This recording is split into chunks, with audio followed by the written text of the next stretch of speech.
Si votre estime de vous-même est en berne, alors cette vidéo vous concerne plus particulièrement. Avec cette vidéo, nous verrons ce qu'est l'estime de soi, comment la mesurer, comment l'améliorer et en quoi est-ce si important. Tout d'abord, qu'est-ce que l'estime de soi? Voici une définition d'un auteur, Doré, dont les références est dans la description. Cet auteur nous dit « L'estime de soi désigne un jugement ou une évaluation intime de soi en lien avec ses propres valeurs qui s'explique par le rapport entre le soi réel et le soi idéal.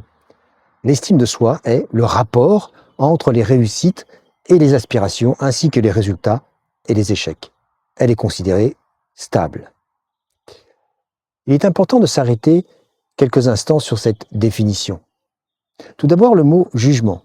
Dans le mot « jugement », il y a « juge » et « ment ». Autrement dit, le jugement que l'on a sur soi et même sur les autres est rarement objectif. Il est plutôt subjectif et biaisé par toutes sortes d'éléments conscients ou inconscients.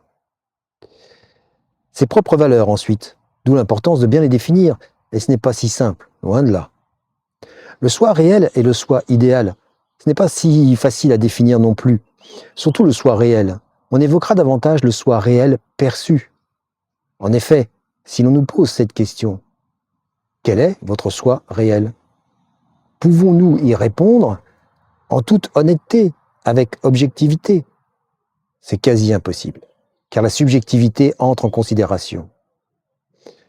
On ne peut pas dire qui l'on est sans faire référence même inconsciemment à l'autre.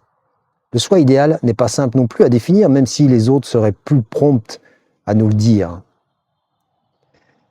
L'estime de soi est considérée comme stable.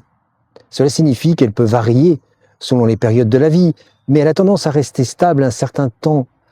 Elle ne fluctue pas comme l'humeur et ne fonctionne pas comme le sentiment d'efficacité personnelle, concept que l'on verra dans une prochaine vidéo. Qu'est-ce qui peut faire diminuer l'estime de soi?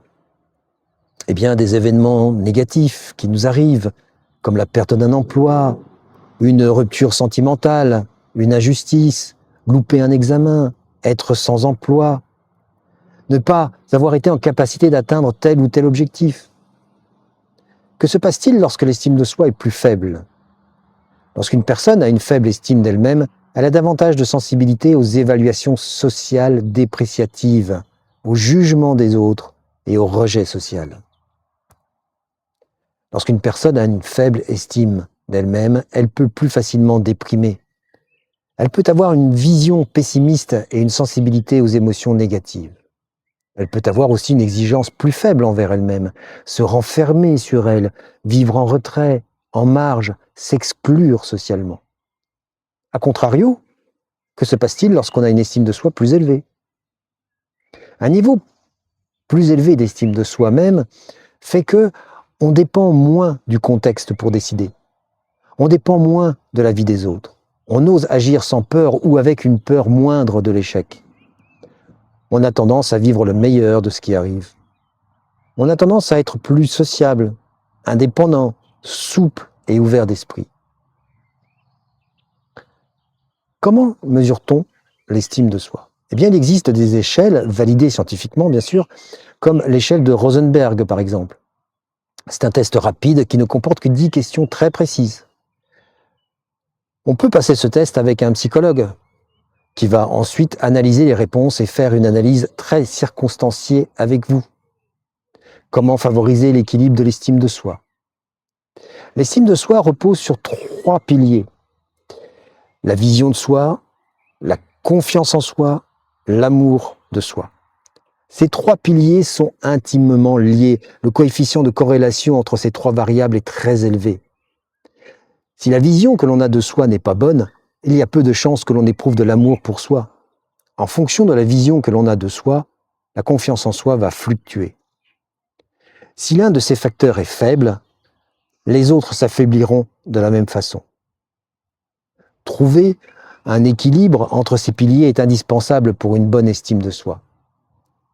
Le soi réel perçu est en quelque sorte l'image que l'on perçoit de soi. Le soi idéal représente ce que l'on aimerait être, devenir. L'estime de soi est en quelque sorte ce que l'on ressent entre la divergence de la perception de soi-même et ce que l'on aimerait être. Il s'opère une comparaison entre l'image que l'on a de soi, comment on se perçoit, et la personne que l'on aimerait être. Une vidéo expliquera plus en détail le concept de soi réel perçu et de soi idéal. Elle sera mise en ligne ultérieurement. L'on peut dire ici qu'il est nécessaire de travailler à la fois sur le soi réel perçu et le soi idéal pour faire évoluer l'estime de soi de manière positive. Pour favoriser l'estime de soi, il peut être important et même nécessaire et primordial de travailler aussi sur ce qu'on appelle le soi concept et le soi flexible. Là aussi, une prochaine vidéo expliquera ces concepts. Pour entretenir cette estime de soi, il est nécessaire de renforcer sa confiance en soi. La confiance en soi et l'estime de soi sont étroitement liées. Le coefficient de corrélation entre ces deux variables est très élevé. En effet, je ne connais aucune personne ayant une faible estime de soi avoir une confiance en soi élevée. Et inversement, sauf dans des contextes particuliers. Mais j'expliquerai comment renforcer cette confiance en soi dans la vidéo sur le sentiment d'efficacité personnelle à venir. Il est important de s'aimer, de se respecter soi-même, de se faire respecter par les autres aussi. Il est important d'être considéré pour la personne que l'on est, d'obtenir la reconnaissance des autres, de cultiver au maximum les expériences positives ou surmontées. Nous verrons cela aussi avec le sentiment d'efficacité personnelle. Pour cette estime de soi, il est nécessaire de se connaître soi-même, connaître ses valeurs, ses forces et faiblesses, d'accepter qui l'on est, ne pas être une autre personne idéalisée, autre que soi-même, être authentique, être soi-même et ne pas se mettre en position d'être comme les autres veulent que l'on soit, de se poser les questions sur soi, sur ce que l'on veut faire ou pas, ce qui nous motive intrinsèquement, ne pas se comparer. La comparaison ne porte que sur des points précis, pas sur l'ensemble. On ne voit qu'une partie de la vie de l'autre. On ne sait pas ce qu'il ressent réellement. Ne pas se soucier du regard des autres. La place de la subjectivité est bien trop importante et peut générer des pensées ou croyances dysfonctionnelles. Et comme nous le savons déjà, l'autre est lui-même un sujet divisé.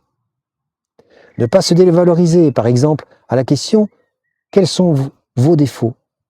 L'on pourrait répondre « Ma seule qualité est d'avoir réussi avec mes défauts. » Savoir dire non, et c'est loin d'être facile parce que cela vient parfois de son éducation. Mais on peut le travailler avec un psychologue, par exemple, en fonction de sa propre manière de fonctionner à soi. Dites-vous bien que les recettes toutes faites et simplistes ne fonctionnent pas toujours, loin de là, et peuvent même être contre-productives.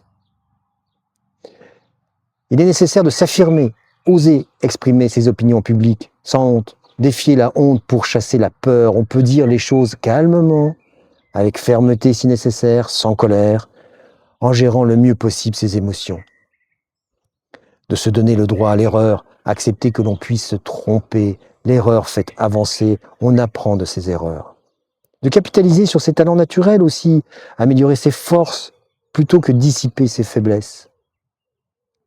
De se fixer des challenges réalisables. Gravir la montagne, étape par étape, se réjouir de chacun des succès, de sa réussite, en être fier, de se récompenser aussi lorsqu'on a réussi un challenge, même un petit challenge ou qu'on estime être un petit challenge. De prendre soin de son apparence, se respecter, être soi, être bien. Prendre des initiatives, créer ses propres opportunités. N'attendons pas que l'on décide pour nous. Prendre une décision est toujours difficile, s'y tenir ensuite est préférable. Aider autrui, adopter une attitude bienveillante, aimable, serviable, sans entrer dans la soumission. Expliquer ce que vous pouvez faire ou pas, selon vos disponibilités, vos capacités, vos envies. En conclusion, l'estime de soi est un concept unidimensionnelle. Elle concerne la personne dans son ensemble. C'est la capacité de trouver un équilibre entre la personne que l'on pense être et la personne que l'on aimerait être. Il ne s'agit pas de devenir narcissique et de flatter en permanence son ego, mais bien de se considérer comme selon nos propres valeurs et non pas comme les autres nous voient ou aimeraient nous voir. Le travail à faire sur soi est un travail en profondeur et non pas un travail superficiel. Les personnes qui pensent avoir tout vu, tout fait, être à la 8e merveille du monde, sont souvent celles qui cachent le plus de failles, de blessures narcissiques. Chacun d'entre nous est un être unique, irremplaçable malgré ce que la société voudrait nous faire croire. Alors, croyons en nous, en notre différence, en nos qualités, en nos forces. Nous en avons bien plus que nous l'imaginons. À bientôt!